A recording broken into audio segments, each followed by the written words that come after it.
ଶ୍ରୀମନ୍ଦିର ପରିସରରେ ଏକ ପବିତ୍ର ବଟବୃକ୍ଷ ରହିଛନ୍ତି। ଏହି ବଟବୃକ୍ଷକୁ ଘେରି ବହୁ ଦେବାଦେବୀ ରହିଛନ୍ତି।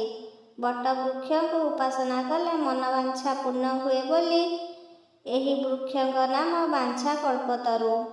ଏହି କଳ୍ପବଟଙ୍କ ମୂଳରେ ଥିବା ଗୋଟିଏ ଛୋଟ ମନ୍ଦିରରେ ଶୟନ ଅବସ୍ଥାରେ ବଟକୃଷ୍ଣ ମୂର୍ତ୍ତି ପୂଜା ପାଆନ୍ତି।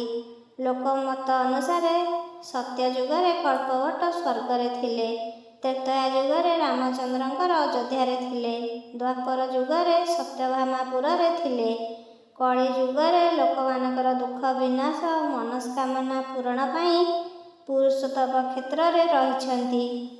ଐତିହାସିକଙ୍କ ମତରେ ଓଡ଼ିଆ କବି ଜଗନ୍ନାଥ ଦାସ ତାଙ୍କର ପ୍ରସିଦ୍ଧ ଭାଗବତ ରଚନା ପାଇଁ କଳ୍ପବଟଙ୍କ ପାଖରେ ବହୁ ସମୟ ଅତିବାହିତ କରୁଥିଲେ।